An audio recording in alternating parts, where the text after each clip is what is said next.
நமக்கு தியானத்திற்காக கொடுத்த வேத வசனம் யோவான் எழுதின சுவிசேஷ புஸ்தகம் 6ஆம் அதிகாரம். யோவான் எழுதின சுவிசேஷ புஸ்தகம் 6ஆம் அதிகாரம் 12ஆம் வசனத்தை கூட வாசிக்க கேட்கலாம். அவர்கள் திருப்தி அடைந்த பின்பு அவர்கள் நம்முடைய சீஷர்களை நோக்கி ஒன்றும் சேதமாய் போகாதபடிக்கு மீதியான துணிக்கைகளை சேர்த்து வையுங்கள் என்றார். அந்தபடியே அவர்கள் சேர்ந்து வார்கோதுமை அப்பங்களை 5 அவர்கள் சாப்பிட்டு மீதியான துணிக்கைகளினாலே 12 கூடைகளை நிரப்பினார். இதுல இருக்கிற மாம்சத்துக்குரிய அர்த்தங்களையும் ஆவிக்குரிய அர்த்தங்களையும் பார்ப்போம். பாருங்க, இன்றைக்கு கர்த்தர் சொல்ல மீதியான துணிக்கைகள். பாருங்க, மீதியான எந்த காரியம் எடுத்துக்கலாம். மீதியான துணிக்கைகளை 12 கூட எடுத்தார்கள். இதுல ஆவிக்குரிய சத்தியங்களும் இருக்கிறது, மாம்சத்துக்குரிய காரியங்களும் இருக்கிறது. அல்லேலூயா. நீதி என்ற வார்த்தை நம்ம சொல்றது மிச்சம் என்று சொல்லி ஆரம்பிப்போம். மீதி என்று சொல்ல மாட்டோம், மிச்ச மீதி. ஒரு உங்களுக்கு நீதி என்ற வார்த்தையோட பொருள் என்று உங்களுக்கு தெரியும். ஆங்கிலத்தில் சொன்னா பேலன்ஸ் சொல்லுவாங்க. சின்ன மகள் ஒரு கடையில போய் பொருள் வாங்கணும்னு வச்சுங்களேன், பாக்கி எங்க, மீதி எங்க, மிச்சம் எங்க, அப்படிலாம் நம்ம பேசுற வட்டார மொழியில மிச்ச மீதி எங்க அப்படின்னு கேட்போம். சரி, ஒரு பொருள் உணவு கொடுக்குறோம்னா நீ சாப்பிட்டு மிச்சம் வைடா அப்படின்னு சொன்னா, ஏன் மிச்சம் எங்கடா, கொஞ்சம் மீதி எங்கடா கேட்பாங்களா கேட்க மாட்டாங்களா? அப்போ மீதி, மிச்சம், மீதி என்று பேலன்ஸ் என்ற வார்த்தைகள் எல்லாமே அந்த பொருட்களை குறித்து அது கொஞ்சம் அது வேறுபடுமே தவிர, ஆனால் கூறுகிற ஒரு அர்த்தம் என்ன, இதுதான் அர்த்தம். பேலன்ஸ், மீதி, மிச்சம், மீதி என்று சொல்லி உங்களுக்கு நான் இன்னும் ஆழமாய் சொல்ல வேண்டிய அவசியம் இல்லை. உங்களுக்கு நடைமுறை வாழ்க்கையில இது இயல்பாய் தெரிந்த ஒரு காரியம் தான். கரண் பற்றி அவர்கள் திருப்தி அடைந்த பின்பு தம்முடைய சீஷர்களை நோக்கி ஒன்றும் சேதப்பட்டு போகாதபடிக்கு மீதியான துணிக்கைகளை சேர்த்து வையுங்கள் என்றார். அந்தபடியே அவர்கள் சேர்த்து வார்கோதுமை அப்பங்கள் 5 அவர்கள் சாப்பிட்டு மீதியான துணிக்கையினாலே 12 கூடைகளை நிரப்பினார்கள். மீதியான துணிக்கையில 12 கூடை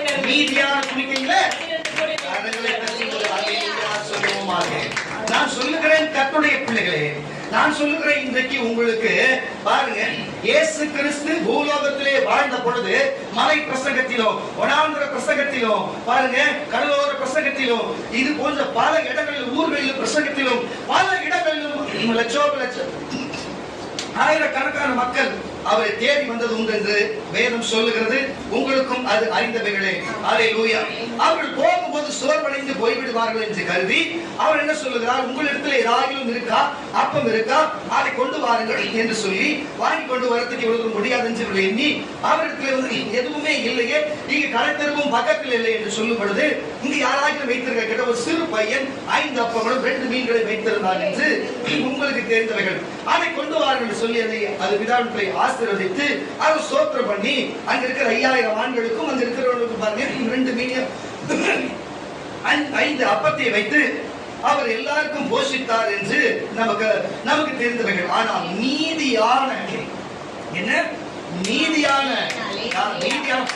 கூட எடுக்கப்பட்டதா? மறுபடியும் சொல்ல, மறுபடியும் வாசித்த அர்த்தம் சொல்லலாம். வாசி. அந்தபடியே அவர்கள் சேர்ந்து வார்கோதுமை அப்பங்களை 5 அவர்கள் சாப்பிட்டு மீதியான துணிக்கைகளினாலே 12 கோடிகளை நிரப்பினார்கள். இது எத்தனை வருஷம்? 12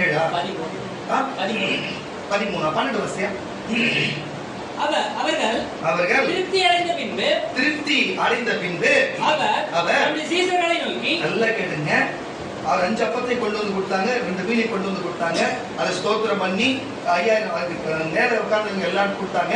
அவங்க திருப்தியாய் சாப்பிட்டாங்க. நல்லா குடிச்சிங்க, திருப்தியாய் சாப்பிட்டாங்க. சாப்பிட்டத பிறகு அந்த மீதியான இருக்கிற துணிக்கை என்ன சாப்பிடுற பொருள் வச்சுங்களேன். இப்போ 10 இட்லி ஒருத்தர் சாப்பிடுறாங்கன்னா 20 இட்லி கொடுக்குறாங்க. 10 இட்லி சாப்பிட்டு வச்சு 10 இட்லி வச்சிருவான். கை வச்சுட்டான வேலைக்கு அவர் சொல்லிட்டு அதை அவங்களுக்கு கொடுத்துட்டு மொத்தத்தையும் சாம்பார் கும்பார் ஊத்திட்டா எடுக்க முடியாது. அதனால தேவையான அளவுக்கு மட்டும் வச்சுட்டு மிச்சத்தை நம்ம இட்லி குண்டான்ல வைப்போம், நம்ம ஹாட் பாக்ஸ்ல வைப்போம். இதுதான் ஆமான்னா அதுபோல பரிமாறும் பொழுது மீதியா இருக்க வச்சுட்டு பாருங்க, மொத்தத்தையும் வச்சுட்டு எச்ச பண்ணிட்டா மத்தவங்க சாப்பிட மாட்டாங்கன்னு சொல்லிட்டு அவங்களுக்கு திருப்தி போதுமா கேட்டு வச்சுட்டு திருப்தியான பிறகு வீணாக போய்விடக் கூடாது என்று சொல்லி, அது பிரயோஜனம் இல்லாத போயிடக்கூடாது என்று சொல்லி வாசித்த விட்டது ஒன்றும் சேதமாய் போகாதபடி. சேதமாய்னா அது வேஸ்ட் ஆகவோ பூர்ணம் பூத்தோ கைப்பட்டோ எச்சப்பட்டோ அது சேதமாய் போகக்கூடாது என்று மீதியான துணிக்கைகளை, அது மீதி வருகிற அந்த துணிக்கைகளை சேர்த்து வையுங்கள் என்றார். அதை சேர்த்து எடுத்து வையுங்கள் என்றார். கரங்களை தட்டி. ஆனால் அதை சேர்த்து வைத்து எடுத்து வைக்கும் போது பார்த்தா 12 கூடைகள் நிரம்பி இருக்கிறதை அவர்கள் கண்டார்கள். அல்லேலூயா. அப்ப நான் சொல்லுகிற வார்த்தை கவனிங்க. பாருங்க, இயேசுடைய வசனமும் வார்த்தையும் நமக்கு ஜீவனை கொடுக்கிறது. மனுஷன் அப்பத்தினால் மாத்திரமில்லை, கர்த்தர் இயேசு கிறிஸ்து வாய் புறப்படும் ஒவ்வொரு வார்த்தையினாலும் பிழைப்பான், அவர் சரியை புசிக்கிறவன் பிழைப்பான் என்று வேதம் சொல்லுகிறது. இயேசு கொடுத்த அந்த அப்பத்தை வீணாகி போய்விடக்கூடாது என்று சொல்லி அது மீதம் எடுக்கும்படி இயேசு சொன்னார். எடுத்தது 12 கூடைகளாக இருந்தது.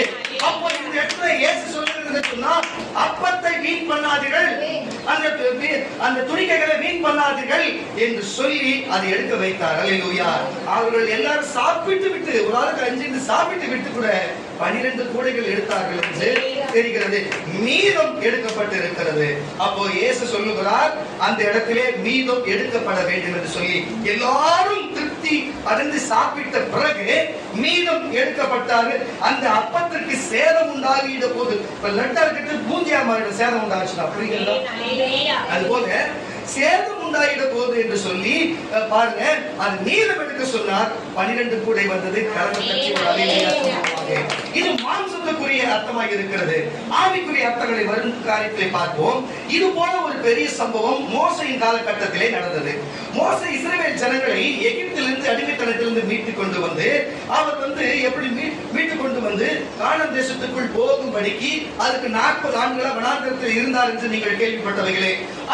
அப்படியே வந்திருக்கிற வேளையிலே அப்ப முதல் மன்னா என்று முதல் அப்பொழுதுதான் வருகிறது. எகிப்தை விட்டு கடந்து அதுக்கு முன்பு அவர் மாம்சத்தையும் மற்ற காரியத்தையும் தானியத்தையும் சாப்பிட்டு வாழ்ந்தார்கள். அன்றைக்குத்தான் முதலாக மன்னா என்று ஒன்றை பார்க்கிறார்கள், அதை புசிக்கிறார்கள், அதை சுவைக்கிறார்கள். அப்பதான் அது அவருடைய காரியம் பெரியதாக தெரிகிறது. அப்போ மோசேயிடத்திலே தேவன் சொல்லுகிறார், எப்பா நான் மன்னாவை அனுப்புகிறேன், வர்ஷிக்க பண்ணுகிறேன், உங்களுக்கு எப்படி எடுத்து வைக்கணும்னா எவனுக்கு எது தேவையான இருக்கிறதோ ஒரு ஓமர் அளவு. இப்போ ஒரு படி வச்சுங்களேன், அவங்க ஓமர் சொல்றாங்க, ஒரு படி ஒரு குடும்பத்துக்கு நமக்கு அது ரொட்டி சுட்டாலும் சரி, பரோட்டா சுட்டாலும் சரி, சப்பாத்தி சுட்டாலும் சரி, அது நீ தோசையா சுட்டாலும் சரி, ஆக மொத்தத்துல நீ எப்படி வேணா செஞ்சுக்கோ. ஆனா ஒரு வீட்டுக்கு எத்தனை ஓமர் அளவு இருக்குதோ அத்தனை அளவு எடுத்துட்டு அதை திருப்தியா சாப்பிட்டு முடிச்சுடுங்க. நீங்கள் அதிகமா எடுத்து அது வீண் பண்ணாதீங்க. நல்லா புரிஞ்சுங்க, வீண் பண்ணாதீங்க. அப்படி வீணா வச்சுங்கன்னா அது கெட்டுடும், அது நாத்தடிச்சிடும். கெட்டு போச்சுனாலும் நாத்தடிச்சாலும் நாத்தமான இருக்கிற கூட நம்ம உடம்பு பலவீனமாகிடும். ஆமாண்ணா, வாசனையினாலே சில சிந்தனைகள் மாறும். வாசனையினாலே பாருங்க உடம்பு நல்லா இருக்கும். வாசனை பாருங்க, நாட்டத்தினாலே உடம்பு பலவீனமாகும். இருக்கிறவங்களுக்கு அந்த பிரச்சனை இருக்கும் என்று நான் அறிந்தவர்களே. நாட்டம் விஷம் கெட்டு போகும்.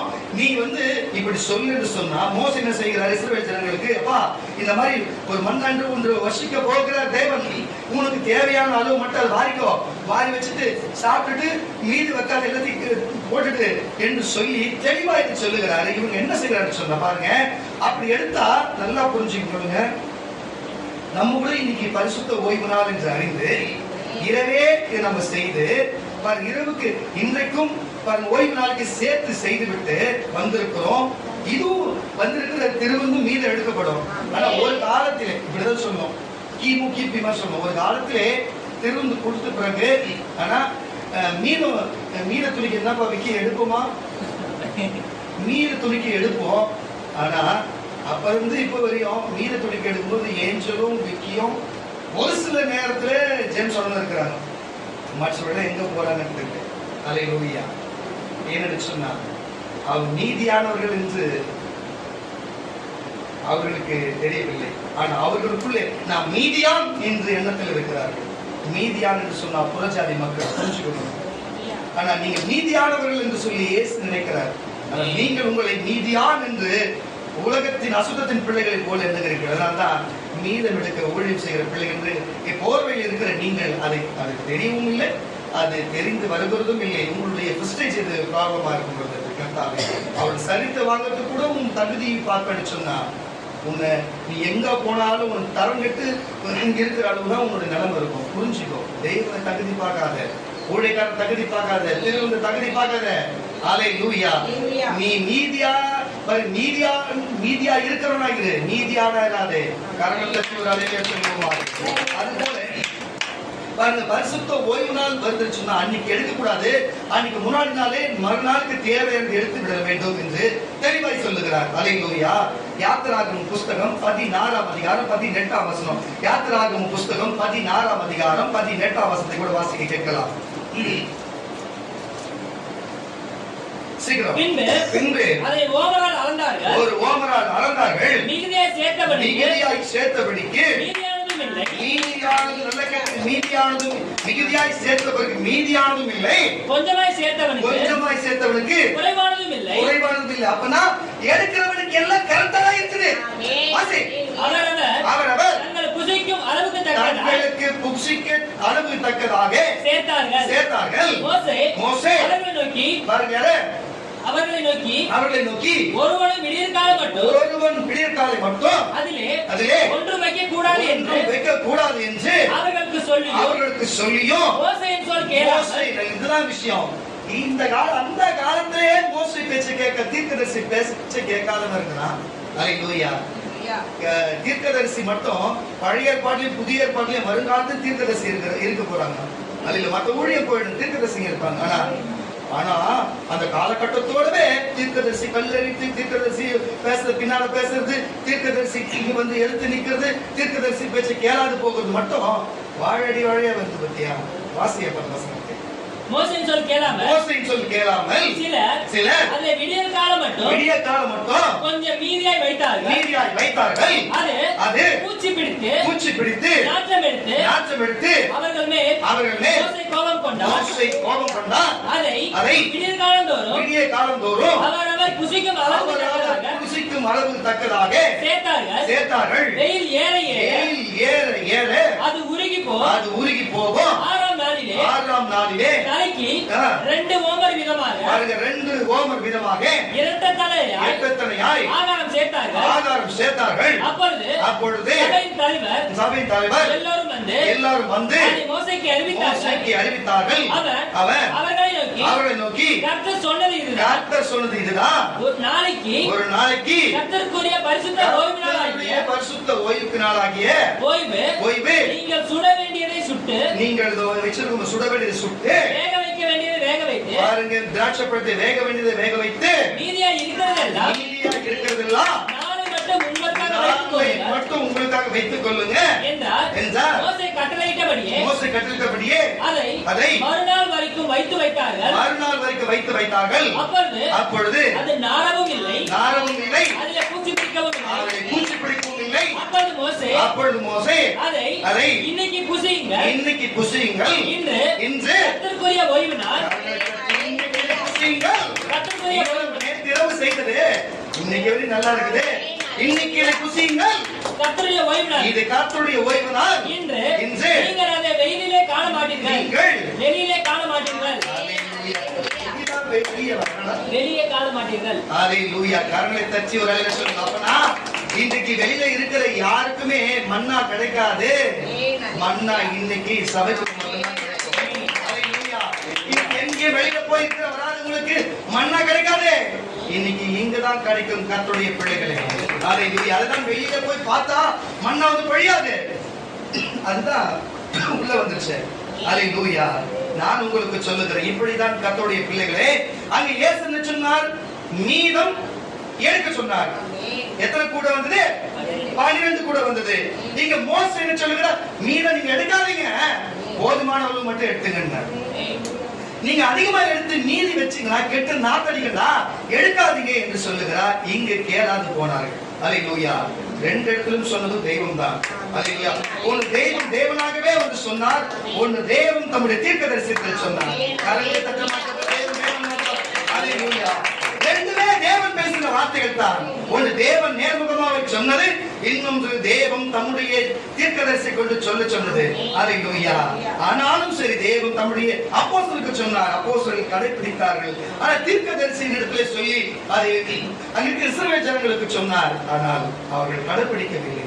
அல்லேலூயா.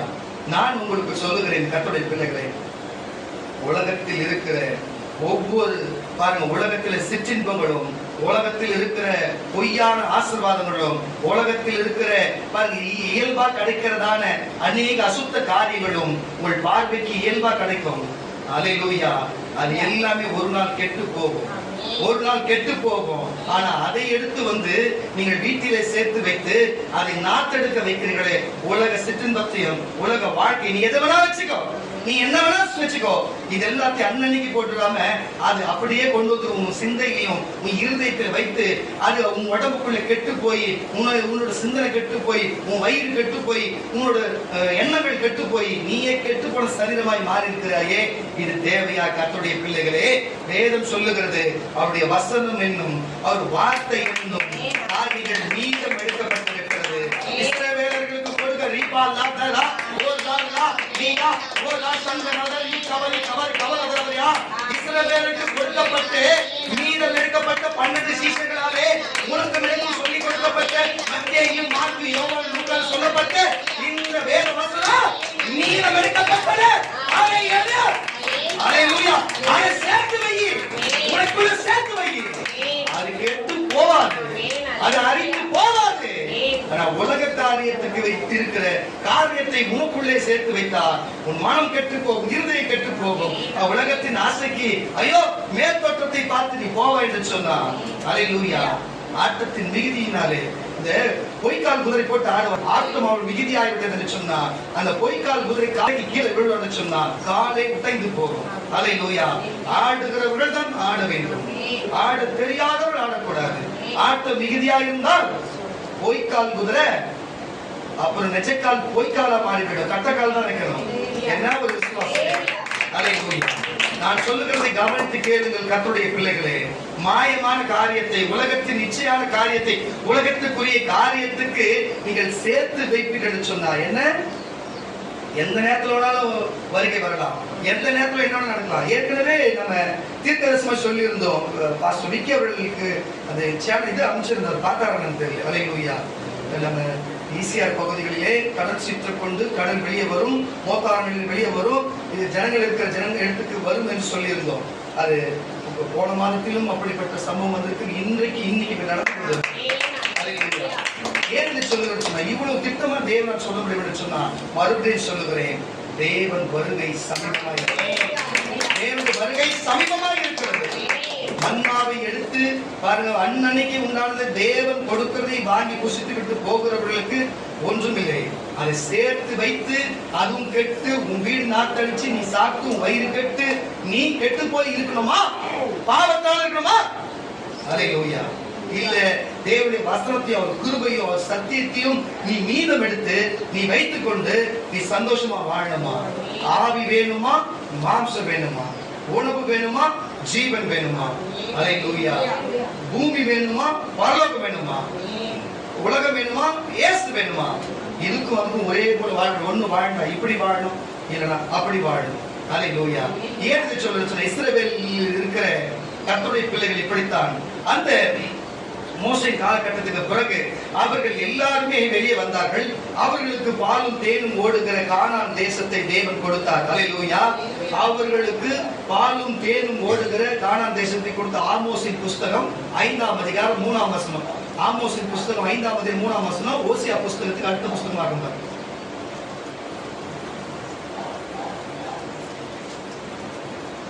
அப்போ பாருங்க, எடுத்ததுக்கு அப்புறம் சொல்றேன், கவனிங்க இந்த வார்த்தைகளை.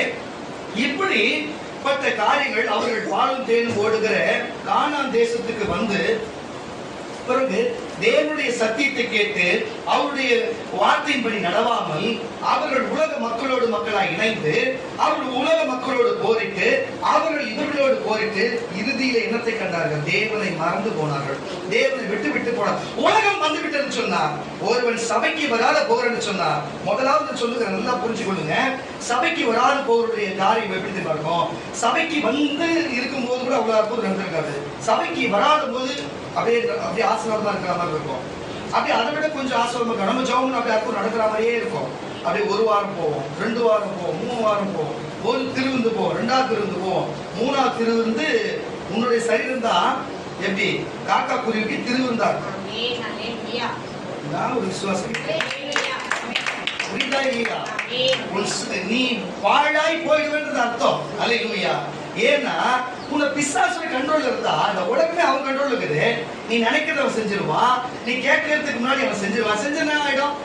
சபையில போனாலும் சோதனை, சர்ச்சைக்கு போனாலும் அவரு அங்க எப்பா பாரு நல்ல வார்த்தை பேசுறானா, எப்பா திட்டா மாதிரியே பேசுவாரு. நம்ம என் வீட்டு சொந்த கருத்து இருந்து உங்கள்கிட்ட பேசுற மாதிரி ஏசப்பா சொல்லிட்டு போறேன். அல்லேலூயா. நாளைக்கு 10 ரூபா ஆகுமா, என்ன 10 ரூபா ஆகுமா? எதுக்கு இப்படி பேசுறீங்க? 3 லட்சம் பேர் பேசுனா எல்லாம் கோவப்படுவாங்க தான், சர்ச்சைக்கு வர மாட்டாங்க. நாங்க பேசுறோம்ல, எதுக்கு பேசுறோம்? ஜனங்கள் புரியணும்னு தேவன் பேசுறாரு. தேவன் பேசுனா கேட்டுதான் போகணும். அல்லேலூயா. அதெல்லாம் தெரிஞ்சுதான் பேசுறோம். புரிஞ்சுக்குங்க கர்த்தருடைய பிள்ளைகளே. அப்ப இப்படிப்பட்ட சூழ்நிலை வரும்பொழுது இப்படியாய் அவங்களுக்கு போகும்போது இறுதியில என்னவா இருக்கும்? அல்லேலூயா. தேவன் அவர்களுக்கு விரோதியா நிற்பார். பிசாசு நிக்க மாட்டான். பிசாசு நின்னாலும் தேவன் உன்னை காப்பாத்திடுவாரு. தேவனை விரோதமா நிற்கும் போது எவன் வந்து உன்னை காப்பாத்துவான்? அல்லேலூயா. நான் சொல்லுகிறேன் கர்த்தருடைய பிள்ளைகளே, நீங்கள் தயவு செய்து புரிந்து கொள்ளுங்கள். வாசித்த இந்த வசனத்தை. நகரத்திலிருந்து புறப்பட்ட 1000 பேரில் 100 பேரும் 100 பேரில் 10 பேரும் இஸ்ரவேல் வம்சத்தாரில் மீதியா இருப்பார்கள் என்று கர்த்தராகிய தேவன் சொல்லுகிறார். கர்த்தர் இஸ்ரவேல் வம்சத்துக்கு சொல்லுகிறது என்னவென்றால், என்னை தேடுங்கள், அப்பொழுது பிழைப்பீர்கள். அப்ப தேவன் என்ன சொல்லுங்க, நல்லா புரிஞ்சுக்கொள்ளுங்க கர்த்தருடைய பிள்ளைகளே. பாருங்க, தேராகினுடைய மகனாகிய அங்கே ஆபிரகாமா இருந்தவர் தேவன் சொல்லி அவர் தனித்து தேசத்துக்கு வரப்பட்டு அவர் ஆபிரகாமா மாறினார். நல்லா புரிஞ்சுக்கொள்ளுங்க, அவர் தேராக வம்சத்துல இருந்த அவர் தான் மீதியானவர். அல்லேலூயா.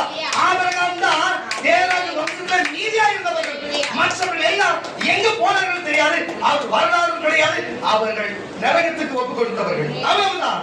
ஆனால் ஆபிரகாமுடைய வம்சத்துக்குத்தான், அதுக்கு பிறகு வந்த வம்சத்துக்குத்தான் எல்லா காரியங்களும் நடந்தது. அப்படிதான் வேதம் சொல்லுகிறது. அல்லேலூயா. ஆபிரகாமுக்கு முன்னாடி இருந்தவர்ல, ஆபிரகாம் தான் அந்த தேவனுடைய வம்சத்துல மீதியா இருந்தவர். அந்த மீதியா இருந்தவரை வைத்துதான் அல்லேலூயா அந்த இஸ்ரவேல் வம்சத்தையும் பாருங்க, ஈசாக்கை உண்டாக்கி இஸ்ரவேலை 12 கோத்திரத்தை உண்டாக்கி இன்னைக்கு இஸ்ரவேல் இருக்கிறது. அல்லேலூயா. நான் சொல்லுகிறேன், நீதியா இருக்கிறதுல 2 காரியம் இருக்கிறது. பாருங்க, மனிதர்கள் நம்மளை பாருங்க தேவைக்கு அந்த நேரத்தில் 2 நிமிஷத்துல பயன்படுகிற மேகியை போல நம்ம சாப்பிட்டு மீதம் இருந்தா குப்பையை போடுகிற நீதியா இருக்கிற காரியம். புரிகிறதா? நீதியா இருக்கிறது பல காரியம் இருக்கிறது. ஆனா நான் சொல்லுகிறேன், நீங்க தான் மீதியா இருக்கிறவங்க தான். புரிஞ்சிச்சு பாருங்க, புரிஞ்சிச்சு. அது 4 பேர் புரிஞ்சிச்சு.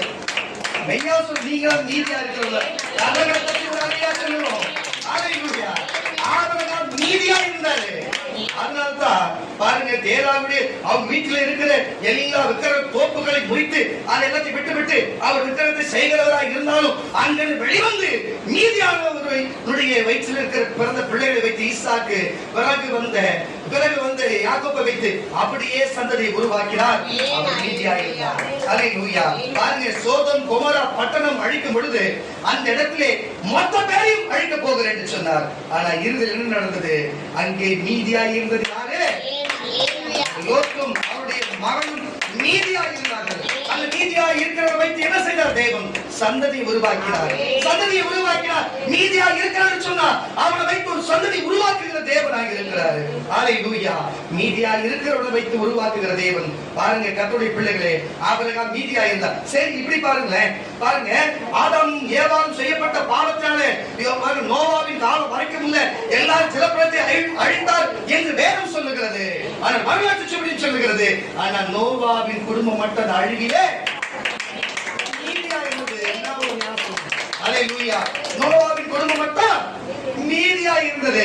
அதுதான் சேம் யாவத்துடைய வம்சத்திலிருந்து இன்றைக்கு ராஜராஜ சோழனும் ராஜேந்திர சோழ வம்சமும் வந்தது. சொல்லுங்க. அல்லேலூயா. பாருங்க, பாண்டிய மன்னர்களும் அது மட்டும் இல்ல ராஜராஜ சோழனும் சேரன் செழியன் பாண்டியன் சொல்லுவாங்க. அவங்க எல்லாம் அந்த வம்சத்துல இருப்பாங்க. சேம் காம் யாபத்து புரியுது அந்த பேர் வச்சு பாருங்க. வரலாறு தான் சொல்லுகிறேன் கர்த்தருடைய பிள்ளைகளே. அப்ப மீதியா இருந்தவன் உலகத்தை ஆண்டான்.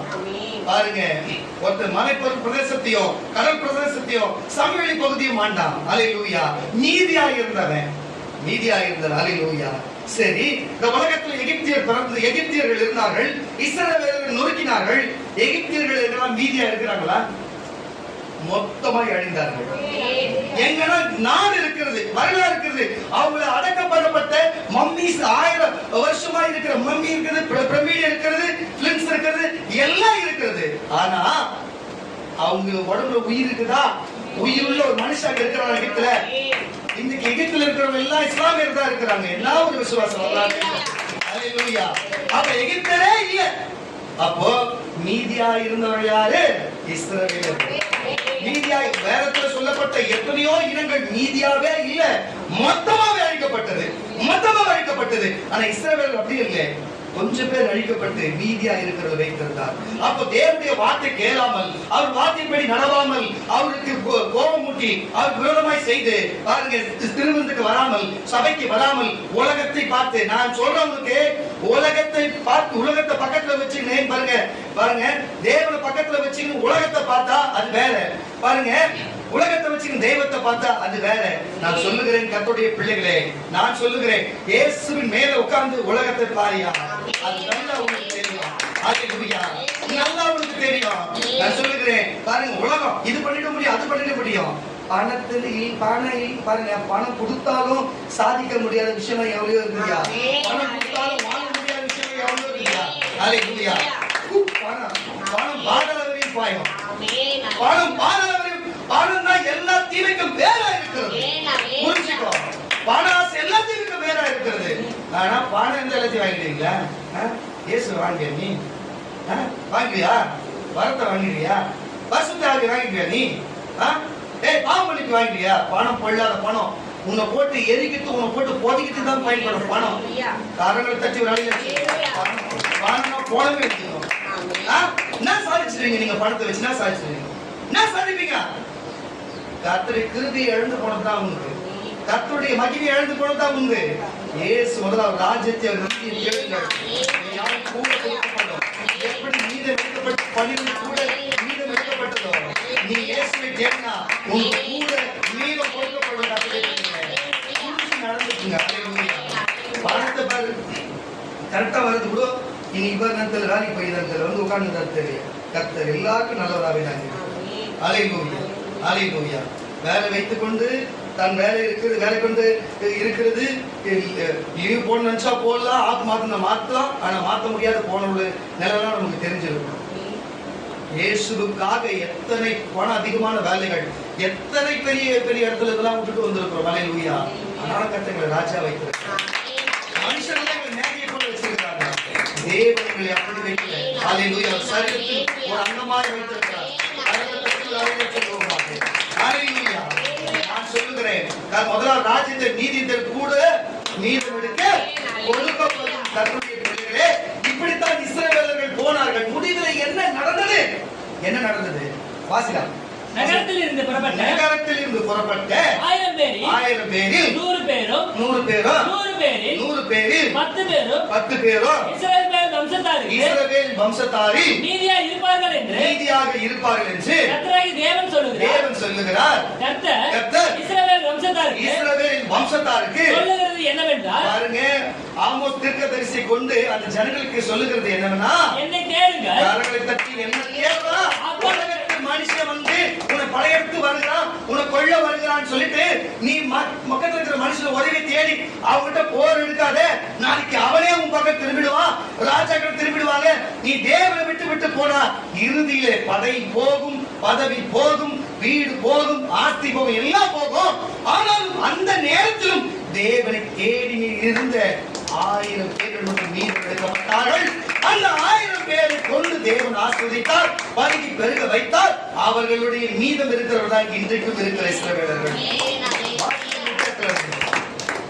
என்று தேவன் சொல்லுகிறார். கர்த்தர் இஸ்ரவேல் வம்சத்தாருக்கு சொல்லுகிறது என்னவென்றால், அதிலிருந்து தாண்டி வரலையா, தாண்டி வேணாம், என்னவென்றால் என்னை தேடுங்கள், அப்பொழுது பிழைப்பீர்கள்.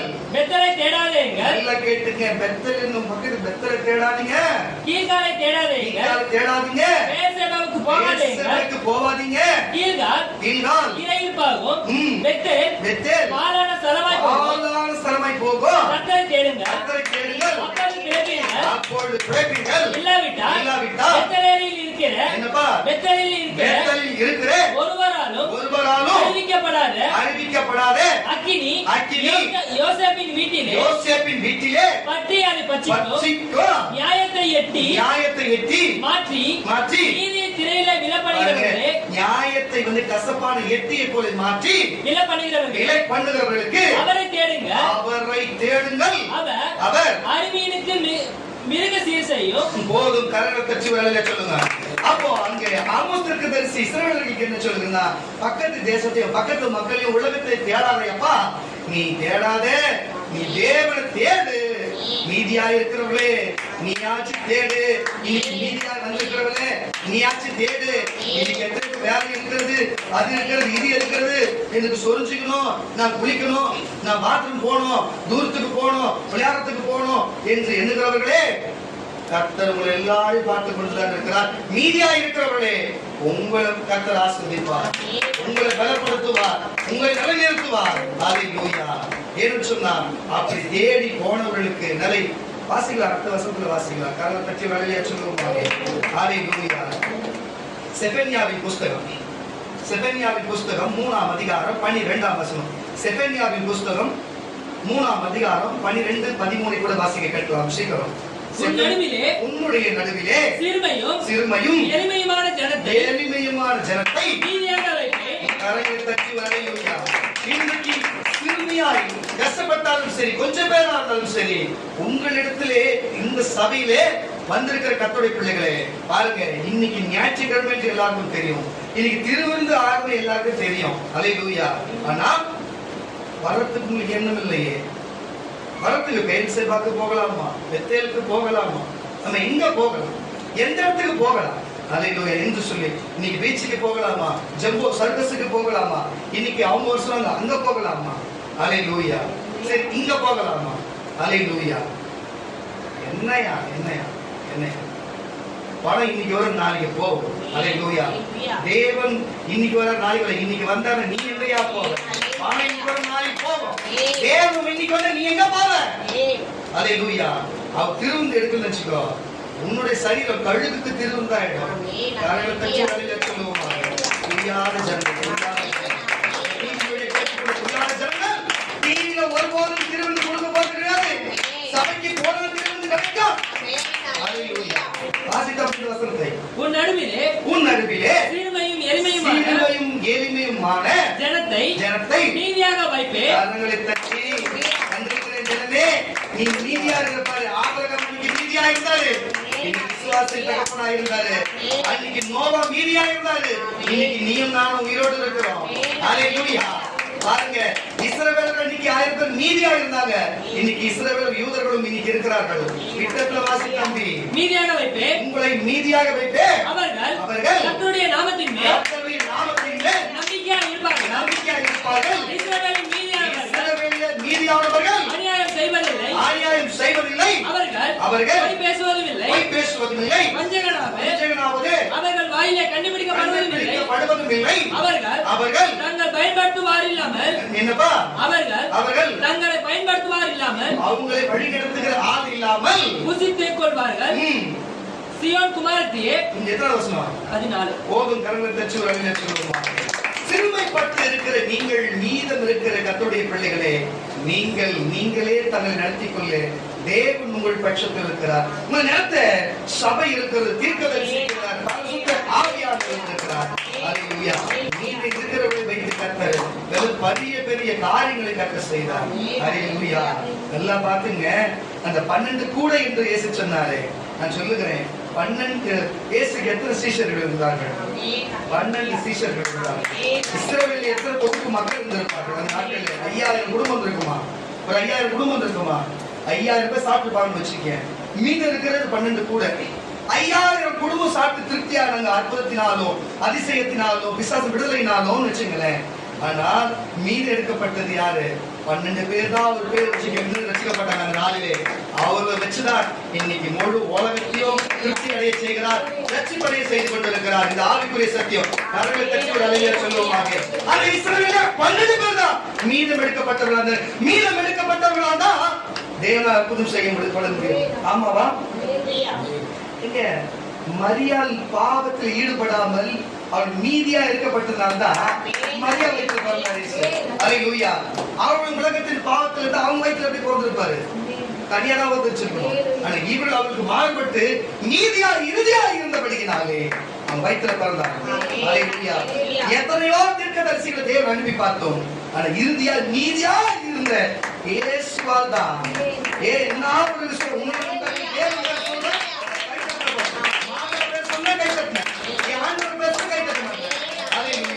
இயேசு நீதியா இருந்தவர் தான்.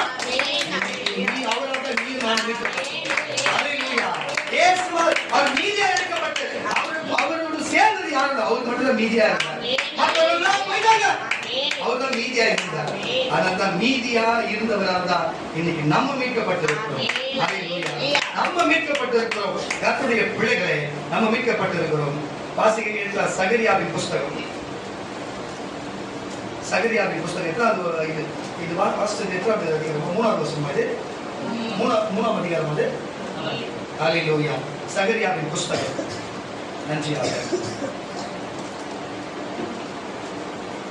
8ஆம் அதிகாரம் 11ஆம் வசனம். சகரியாவின் புஸ்தகம் 8ஆம் அதிகாரம் 11ஆம் வசனத்தை வாசிக்க கேட்கிறோம். இப்போதும் இந்த ஜனத்தின் மீதியானவர்கள். அப்ப மீதியா இருக்கிறவர்களுக்கு பல காரியங்கள் இருக்கிறது.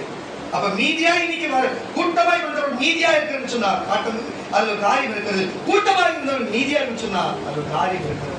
அடியனோடு கூட்டமாய் இருந்தவர்கள் இன்றைக்கு அநேகர் மீதியா நாங்கள் இருக்கிறோம் சொன்னா அதுக்கு ஒரு காரியம் இருக்கிறது. அல்லேலூயா. எல்லாத்தையும் கர்த்தர் பார்த்துக் கொள்ளுங்க. அல்லேலூயா. நம்பிக்கை, விசுவாசம், அன்பு எல்லாம் செத்த சடலத்துக்கு இருக்காது. ஆனா அப்படித்தான் அநேகர் இருக்கிறார். அல்லேலூயா. இனிமேலாச்சு புத்தி தெரிஞ்சு உயிர்ப்பிக்கப்படுவார்களா எனக்கு தெரியல. அல்லேலூயா. அல்லேலூயா. செத்த போனம் ஆடாது, உயிர் இருக்கிறவங்க ஆடுவார். ஆனா ஆட்டம் அதிகமா இருந்தா அதுக்கப்புறம் பட்டுன்னு போனோம், முன்னாடிதான் ஆடி போவாங்க. அதுதான் ஆட்டம். கரங்களை தச்சு எல்லாம் ஒரு விசுவாச கைத்தட்டு. இப்போது இந்த ஜனத்தில் மீதியா இருக்கிறவர்கள் முந்தின நாட்களில் இருந்தது போல இருக்க மாட்டேன் என்று பாருங்க. அவர் சொல்ற கோபப்படும் முந்தின நாட்கள் இருக்கிறது போல இருக்க மாட்டேன் என்று கர்த்தர் சொல்றாரு. சமாதானமாய் இருக்கும் திராட்சை செடி தன் கனியை தரும், பூமி தன் பலனை தரும், வானம் பனியை தரும். இந்த ஜனத்தின் மீதியானவர்கள் எல்லாம் இதை சுதந்தரிக்க கட்டளையிடுவேன். வெயில் எத்தனை உஷ்ணம் வந்தாலும் சரி, உலகத்துல எத்தனை வறட்சி வந்தாலும் சரி, பொருளாதாரத்துல எத்தனை வீழ்ச்சி வந்தாலும் சரி, எத்தனை சோதனைகள், எத்தனை நோய்கள், எத்தனை வியாதிகள் வந்தாலும் சரி, அல்லேலூயா, உனக்கு கொடுக்கிற ஆசீர்வாதம் உனக்கு கொடுக்கப்படும். திராட்சை வளரும், செழிக்கும், உனக்கு ஐஸ்வர்யம் ஆசீர்வாதம் வரும். உன்னை மட்டும் நான் ஆசீர்வதிப்பேன் என்று சொல்லுகிறார். அல்லேலூயா. நல்லா புரிஞ்சு கொள்ளுங்க. சுனாமி அலை வந்தது 2004 இல்லையா? அப்ப வந்தது. ஆனா மீதியா இருக்கிறவர்கள். அல்லேலூயா. கொரோனா வந்தது, மீதியா இருக்கிறவர்கள். அல்லேலூயா. பாருங்க, உன் சந்ததி, உன் மூதாதையர் சந்ததி வரைக்கும் வேறு சமூகத்தை சார்ந்தவர்களா இருப்பார்கள். ஆனா இன்றைக்கு நீ மீதியானவர்கள். அல்லேலூயா. அவர் எங்க போனாரோ வருவார்கள் இல்ல, ஆனா கிறிஸ்துவுக்குள்ள நீ மீதியா இருக்கிற. நான் சொல்றேன் பாருங்க, ஆலவன் தான் போனாரு, ஜெகதீசன் போனாரு, மோகன் போனாரு, ஆனா நான் தான் மீதியா இருக்கிறேன். எல்லாரும் இருக்காங்க, என் வம்சத்துல இன்னும் எல்லாருமே வேற சமூகத்துல தான் இருக்கிறாங்க. நான் ஒருவன் தான் மீதியா இருக்கிறேன். என்னை வைக்கிறார் கர்த்தர், இந்த ராஜ்யத்தை கட்டுகிறார், இந்த இடத்தை மீட்கிறார். அல்லேலூயா. மீதியா வைத்தவர். பாருங்க, எனக்கு முன்னாடி பிறந்த எங்க தகப்பனும் போயிட்டாரு, எனக்கு அப்புறம் பிறந்த என் தம்பியும் போயிட்டாங்க. மீதியா அல்லேலூயா. ஆனாலும் மீதியா இருக்கிற வைத்து ஒரு சந்ததியும் ஒரு மனைவியை கொடுத்து பிள்ளைகளை கொடுத்து ஆவிக்குரிய மாசுக்குரிய பிள்ளைகளை கொடுத்து இவ்வளவு ஆவிக்குரிய பிள்ளைகளை கொடுத்து தேவன் மீதியா இருக்கிறவர்களை கர்த்தர் வைத்திருக்கிறார். அப்படித்தான் ஆபிரகாம் மீதியா இருக்கிற வைத்தார், லோத்தை மீதியா இருக்கிற வைத்தார், நோவாவை மீதியா இருக்கிற வைத்தார், 12 சீஷர்கள் மீதியா இருக்கிற வைத்தார். பாருங்க, இயேசு மீதியா இருக்கிற வந்தார். நீ எப்படி இருக்கிற? உன் குடும்பத்துல நீ மீதியானவனா? ஒதுக்கி வச்சிட்டாங்களா? உன் குடும்பம் ஒதுக்கி வச்சிருச்சா? பொருளாதார மீதியா இருக்கிறியா? எல்லாத்துலயும் பின்தங்கி இருக்கிறியா? மீதியா? நீதான் மீதியா இருக்கிறவன். உன்னை வச்சுதான் ஐஸ்வர்யம், உன்னை வச்சுதான் ஆசீர்வாதம், உன்னை வச்சுதான் நன்மை. அல்லேலூயா. எனக்கு செய்ததை உனக்கு செய்ய மாட்டாரா? எனக்கே தேவன் உங்களுக்கு தேவையா? இவ்வளவு பாவம் கட்டுரை அநியாயம் செய்து என்னையே கர்த்தர் மன்னிச்சு உள்ள வச்சு சொன்னா எதையுமே பார்க்காத நீ எவ்வளவு பரிசுத்தமான இருக்க, உனக்கு செய்ய மாட்டா? கண்டிப்பா செய்வார்.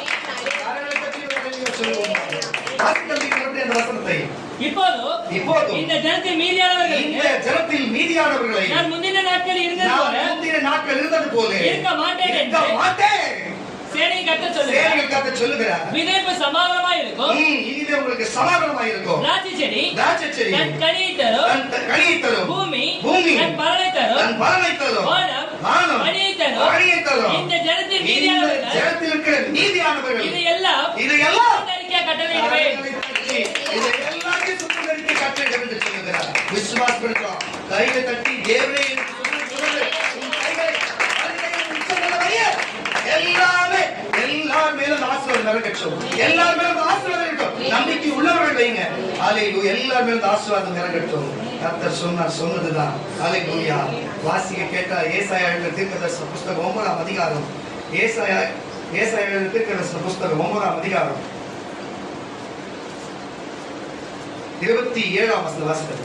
ஏசாயா 9ஆம் அதிகாரம் 27ஆம் வசனம். ஏசாயாவா? எத்தனாவது அதிகாரம் சொன்ன? 9 சொன்ன. நன்றி ஆகியா. 10 பாருங்க.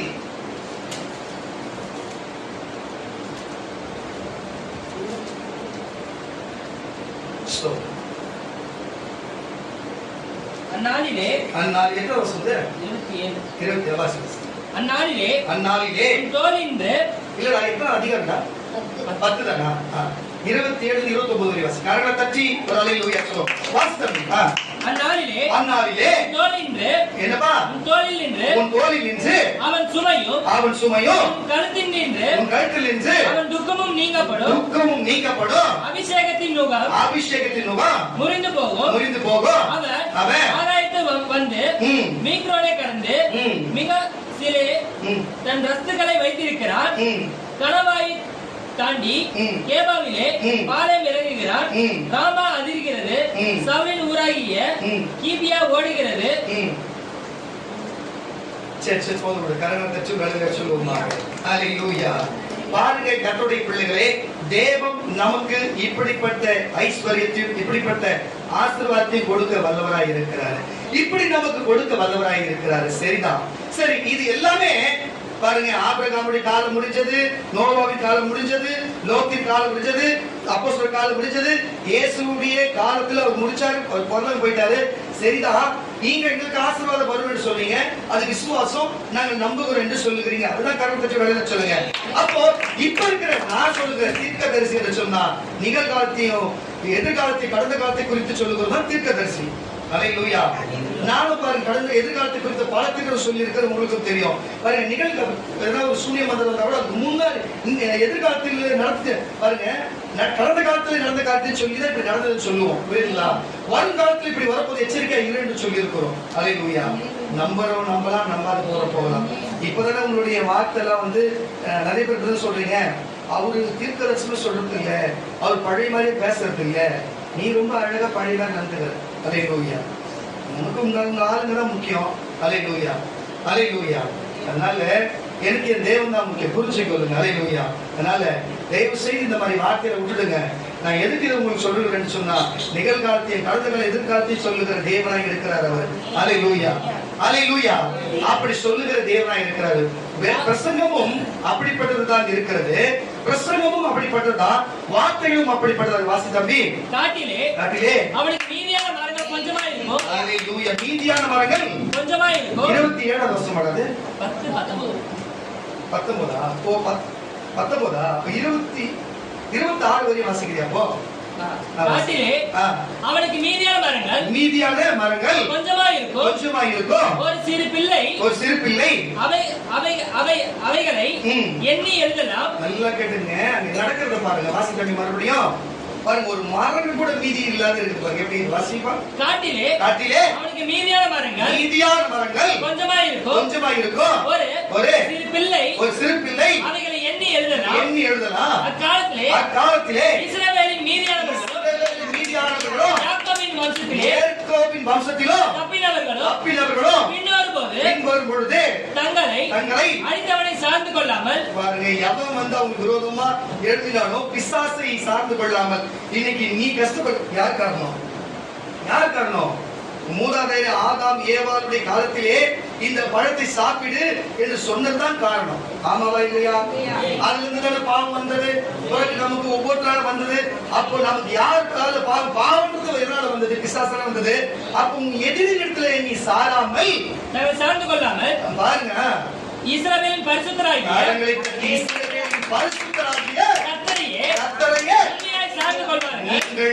அவர்கள் சார்ந்து கொள்வார்கள். மீதியாய் இருப்பவர்கள் யாக்கோபிலே மீதியாய் இருப்பவர்களே வல்லமையுள்ள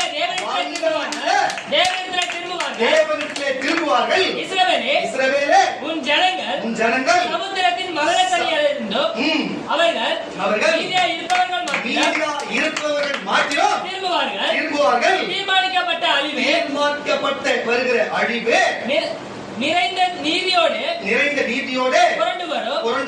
சேனைகளின் கர்த்தராகிய ஆண்டவர் தேசத்து புறமெங்கும் தீர்மானிக்கப்பட்ட அழிவை வரச்செய்வார். ஆகையால் சீயோனிலே வாசமாயிருக்கிற என் ஜனமே அசிரியனுக்கு பயப்படாதே. அவன் உன்னை கோலால் அடித்து எகிப்தியரை போல தன் தண்டாயுதத்தை உன்மேல் ஓங்குவான்.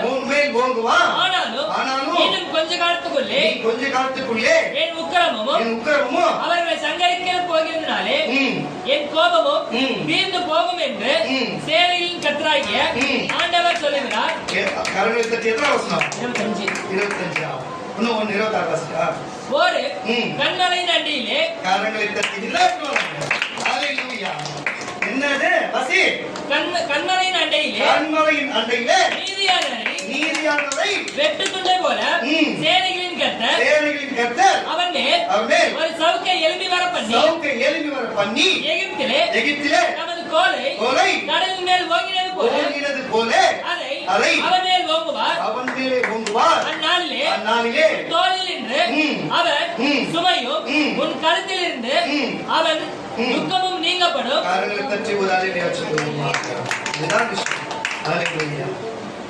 அப்போ எந்த கண்மலை நம்மளை காக்கும்? சவுக்கெடுத்து வாதிக்கும். எந்த கண்மலை நம்மளை காக்கும்? மீதியா இருக்கிறவளை. நானே கண்மலையாக கிறிஸ்து, நானே ஞான கண்மலை. இயேசு கிறிஸ்து மீதியாக இருக்கிறவளை தஞ்சம் செய்வார். எகிப்தியர்கள் இல்லை, சுற்றிலிருந்து அநேகர் இல்லை.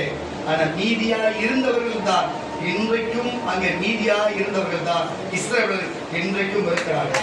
அது கீழ்ப்படியான எத்தனையோ பேர் போனார்கள், அது வேற. ஆனாலும் அந்த தேசம் இருக்கிறது, அந்த மக்கள் இருக்கிறான்னு சொன்னா, மறுபடியும் சொல்ற கிறிஸ்தவத்துல எவ்வளவு பேர் போறாங்க இருக்கிறான்னு சொன்னா, எப்படி கிறிஸ்தவ வழியா இருக்குன்னா, கிறிஸ்தவத்துல எவ்வளவு கீழ்ப்படியாத அவிசுவாசிகள் போனார்கள். ஆனா கிறிஸ்தவத்தை அழிக்கல பாரு. ஏன்னா கிறிஸ்தவத்துல விசுவாசம் உள்ளவர்கள் கண்மலை தேர்தல் எவ்வளவு பேர் உண்டு.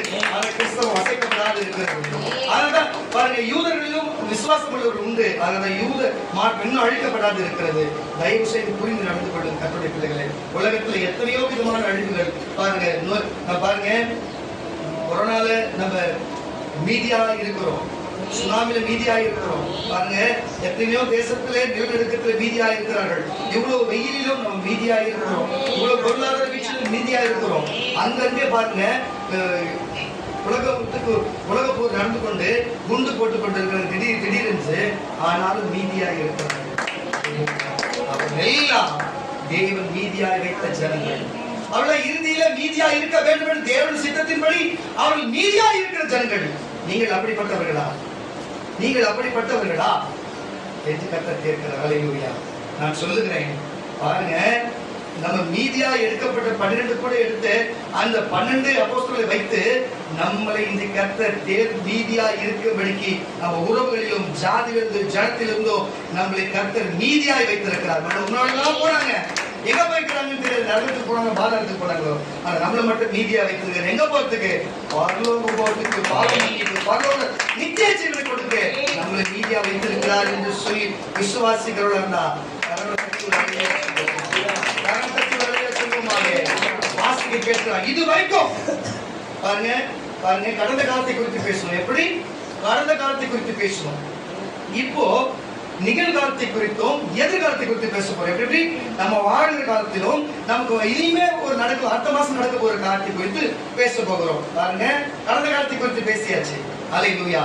வாசிக்க கேட்கலாம். மத்தேயு எழுதின சுவிசேஷ புத்தகம் 16ஆம் அதிகாரம். மத்தேயு 16ஆம் அதிகாரம் 9-10 வாசித்தம்பி. ஹல்லேலூயா. ஏன் சொல்றேன்னா, அதை மோசை கொண்டு தேவனாகி கர்த்தர், அதுல நேரடியாக தேவனாகி கர்த்தர் பாருங்க, நோவாவை கொண்டு, ஆபிரகாமை கொண்டு, மோசை கொண்டு அவர் சொன்னாரு, ஜனங்கள் இஸ்ரவேல் ஜனங்கள் எல்லாரும் அழிச்சத மோசே, நீ மட்டும் தான் மீதியா இருக்கிற, உன்னை வச்சு ஒரு சந்ததி உருவாக்குறேன் என்று சொன்னாரு. மோசே சொன்னார், வேணாம் சாமி, உன்னை தப்பா வரலாறு எழுதுவாங்க, தப்பா ஆயிடும், அவங்க மன்னிச்சு விட்டு சாமின்னாரு. தீர்க்கதரிசி அப்படிப்பட்ட தாழ்மையை கேட்டார். ஆனா இங்க தீர்க்கதரிசி தான் தாழ்மையாவே பண்ணுவார்கள். என்ன ஒரு ஜனம்! இன்னும் நீங்கள் உணரவில்லையா? கரங்களை தட்டி எல்லாம் கேட்கிறேன். அங்க தேவனாய் கர்த்தரே சொன்னாரு, நான் சொல்றேன், பிதாதான் இயேசு, இயேசுதான் பரிசுத்தர் இயேசு. ஹல்லேலூயா. அந்த யெகோவா தேவன் தான் இங்க யெஷுவா என்ற பெயரில் இயேசுவா வந்த தேவன். அங்க யெகோவா வந்தால் புதிய யெஷுவா வந்தார். ஹல்லேலூயா. அந்த யெஷுவா தான் இயேசு கிறிஸ்து, ஜீசஸ் கிரைஸ்டா இருக்கிறார். ஹல்லேலூயா. அவர் அவர்களுக்கு சொன்னார், இவர் நமக்கு சொல்லுகிறார். அவ்வளவுதான். ஏன்னா நம்ம மீதியா இருக்கிறவங்க.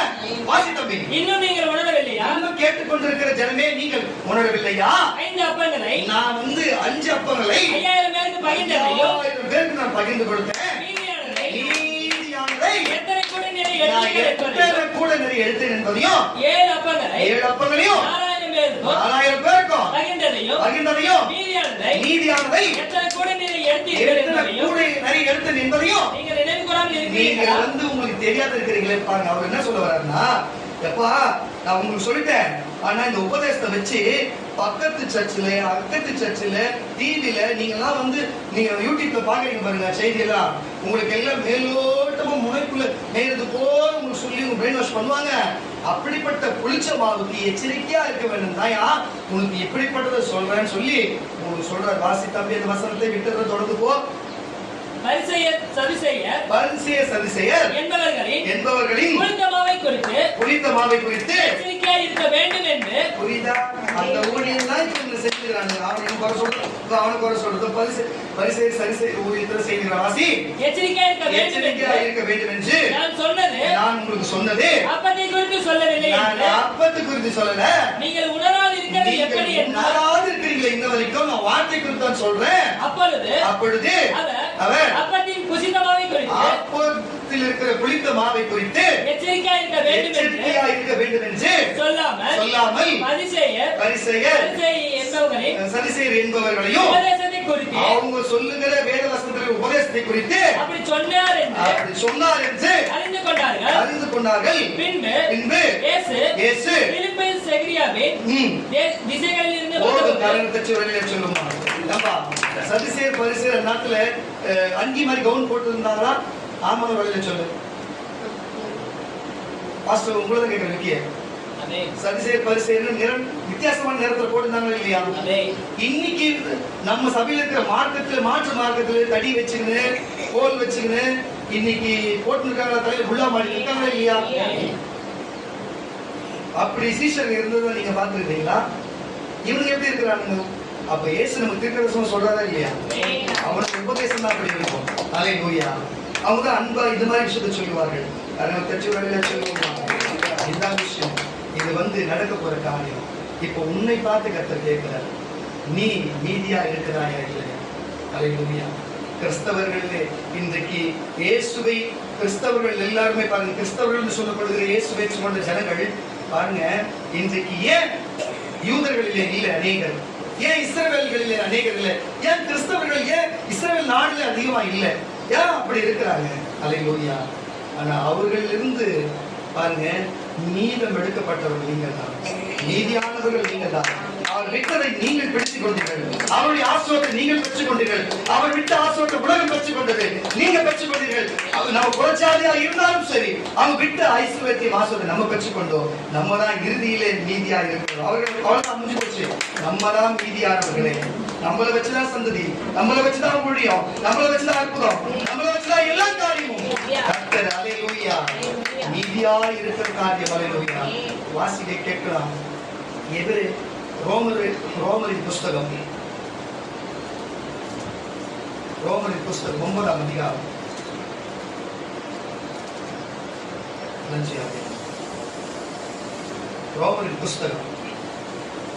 9ஆம் அதிகாரம்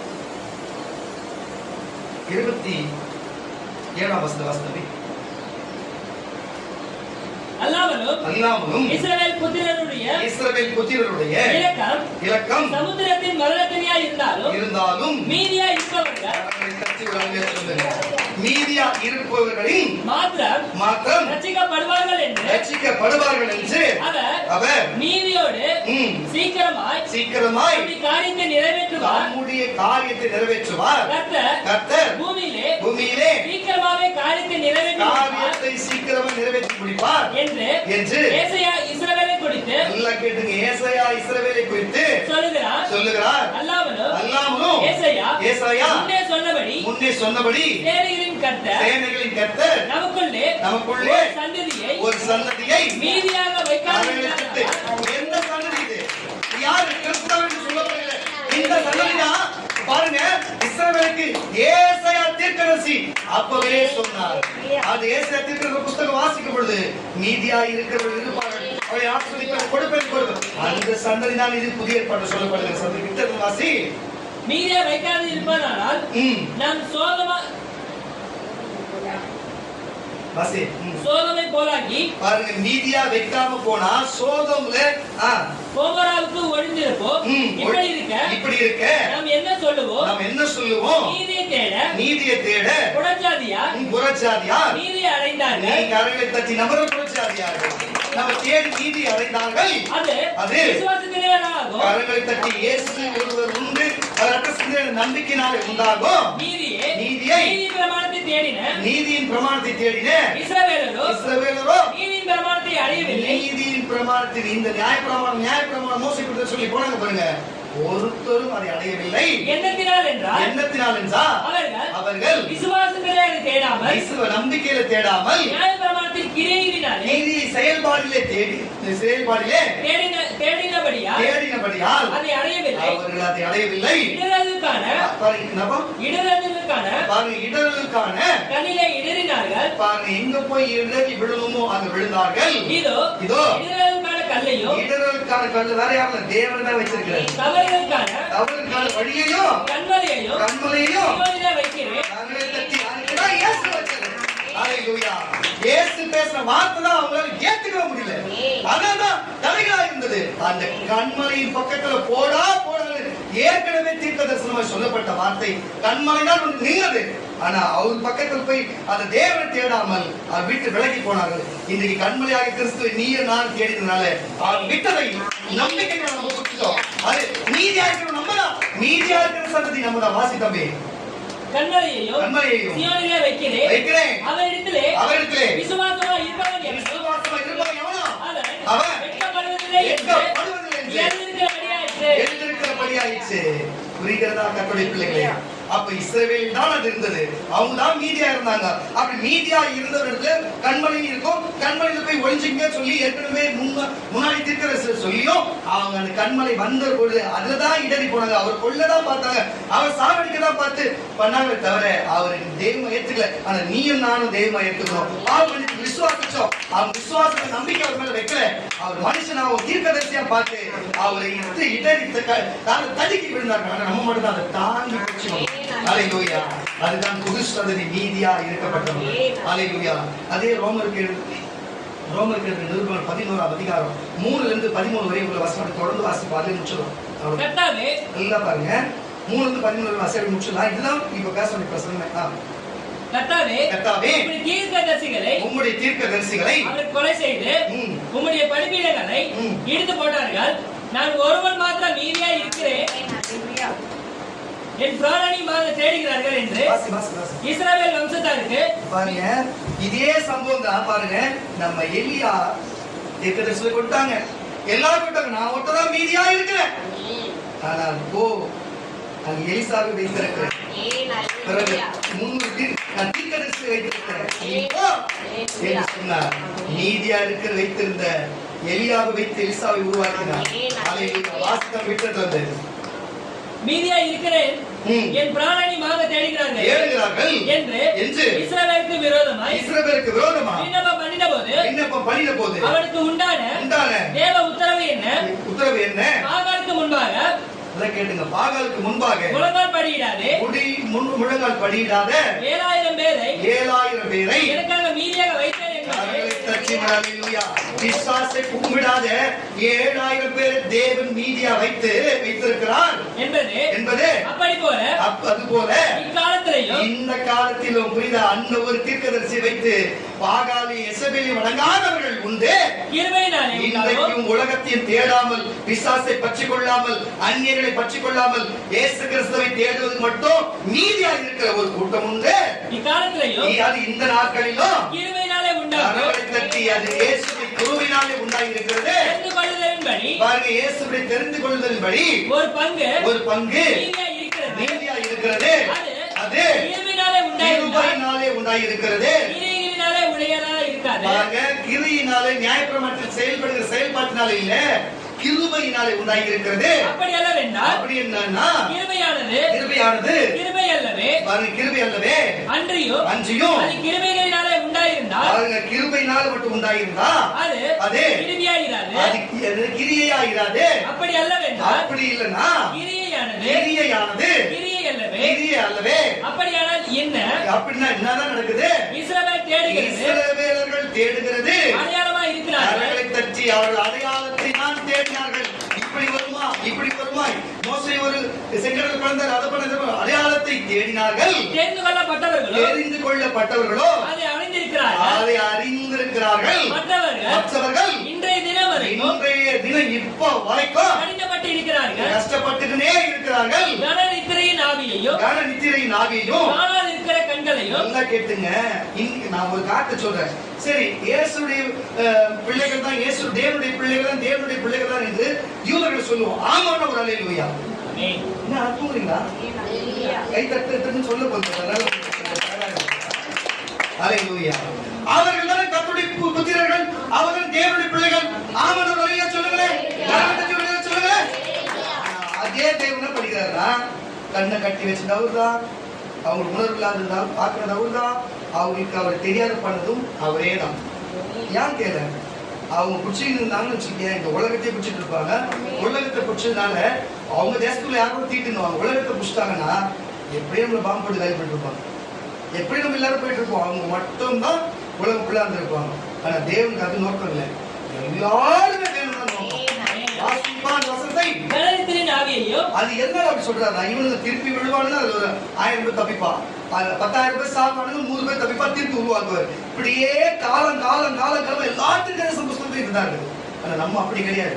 வாசிப்பா, கனநித்திரையின் ஆவியையும் காணாதிருக்கிற கண்களையும் கேளாதிருக்கிற காதுகளையும் தேவன் அவர்களுக்கு கொடுத்தார் சொல்லுகிறது. கேட்டுங்க 3 பாயிண்ட். தேவன் அவர்களுக்கு கொடுத்தார் என்று எழுதியிருக்கிறபடியே அது ஆயிடுச்சு. அன்றியும் அவர்களுடைய பந்தி அவர்களுக்கு சுருக்கு. பாருங்க, அவருக்கு இந்த பந்தி வச்சிருக்கோம். இன்னைக்கு நமக்கு பந்தி அவருடைய சரீரமா இருக்கிறது.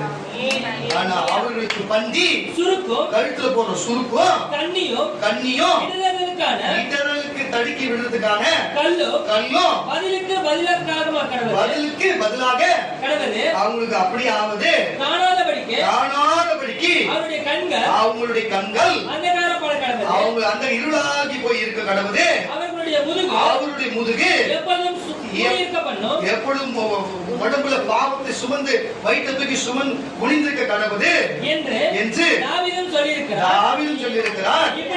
இப்படி இருக்க விழுந்து போகாதபடிக்கு அவர்கள் இடறினார்கள் என்று கேட்கிறேன்.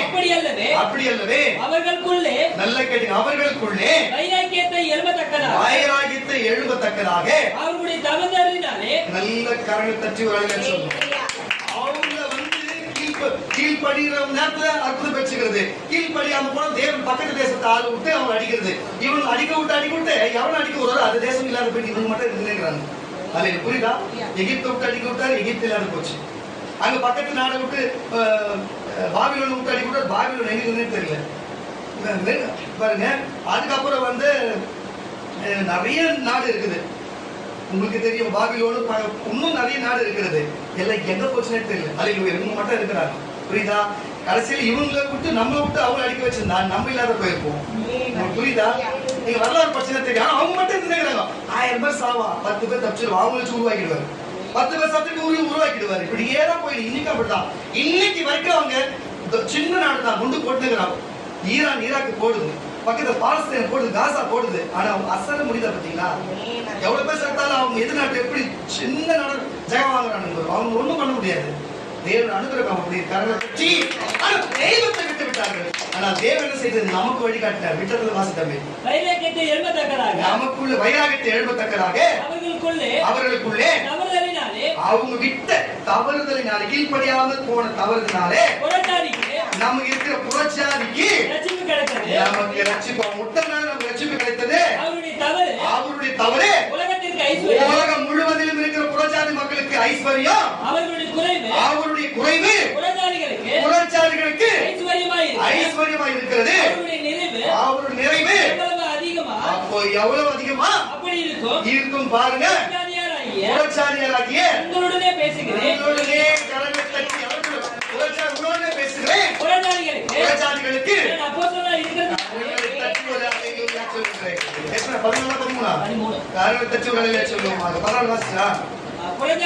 புறச்சாதிகளுக்குள்ளே நான் அப்போஸ்தலனாய் இருக்கிறேன். என் இனத்தாருக்குள்ளே நான் வைராக்கியத்தை எழுப்பி அவர்களின் சிலரை ரட்சிக்க வேண்டும் என்று என் ஊழியத்தை மேன்மைப்படுத்துகிறேன்.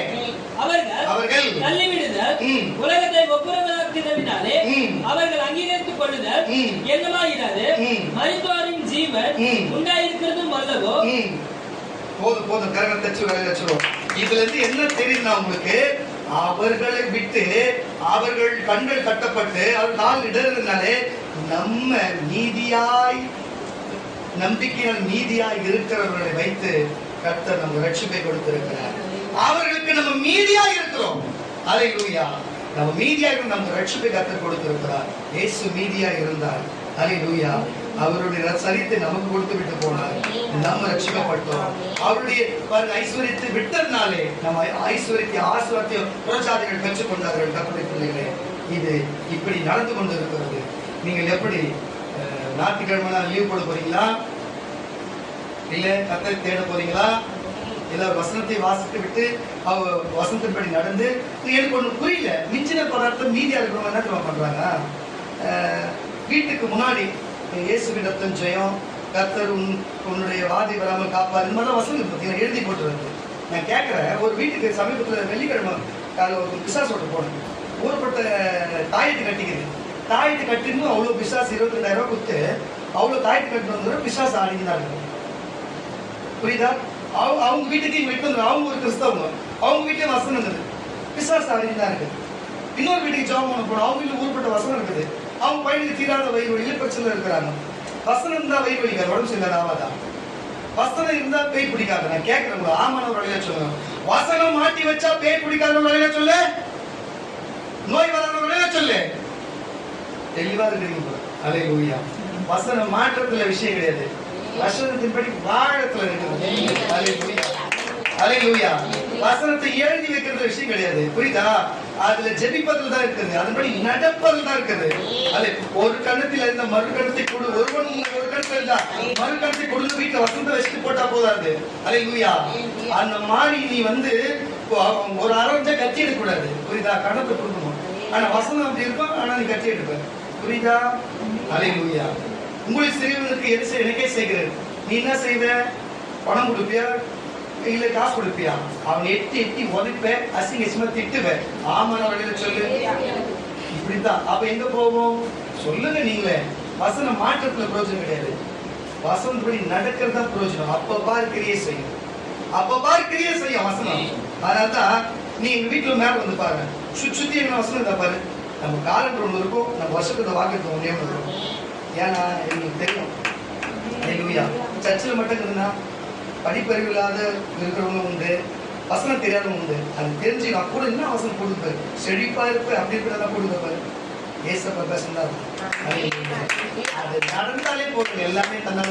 கர்த்தரை தேடுங்க, அவர் ராஜ்யத்தை நீதி முதல்ல தேடுங்க, கூட கொடுக்கப்படுங்க. நீதி எடுத்து கர்த்தர் வைப்பாருங்க. அல்லேலூயா. இதுதாங்க செயல்படுங்க. அல்லேலூயா. பாருங்க, இன்றைக்கு அவருடைய சரீரத்தை நமக்கு கொடுத்திருக்கிறபடியா மீத துணிக்கை நம்ம எடுக்க போகிறோம்.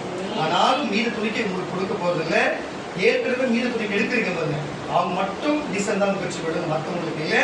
திருவந்து இருக்கிறது காரணம் கட்சி வேலையில சொல்லுவோமா? அல்லேலூயா. இப்போ இயேசு வரப்போகிறார் என்று நான் சொல்லுகிறேன். அல்லேலூயா. இயேசு வரப்போகிறார் என்று சொல்லுகிறேன்.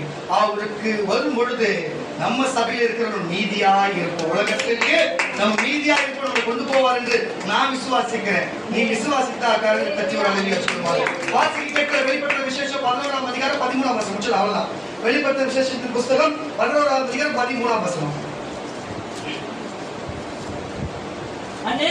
அந்நேரத்திலே பூமி மிகவும் அதிர்ந்து, இப்ப அதிர்ந்து இப்போ சில இடத்துல அதிர்ந்து உடனே அந்த நகரத்திலிருந்து 10 ஒரு பங்கு இடிந்து விழுந்தது. என்னப்பா இடிந்து விழுந்தது? மனுஷரில் 7000 பேர் பூமி அதிர்ச்சியினால் அழிந்தார்கள். காரங்களை தச்சு வழியா சொல்லுவாங்க. இப்படி ஒரு சம்பவம் இன்னிலிருந்து 7ஆவது நாளுக்குள்ளே ஆரம்பிக்க போகிறது. எச்சரித்து சொல்லுவது. ஆனால் நீங்கள் நீதியாக இருக்கிறார்கள். பூமி அதிர்ச்சினாலே அழிந்தார்கள். நீதியாக இருந்தவர்கள் பயமடைந்து பரலோகத்தின் தேவனை மகிமைப்படுத்தினார்கள். இப்படி ஒரு பயத்தை உலகத்துக்கு கொடுத்தார். பயந்து அவர் பக்கத்தில் மீதியானவர்கள் பயமடைந்து பரலோகத்தின் தேவனை மகிமைப்படுத்தினார்கள்.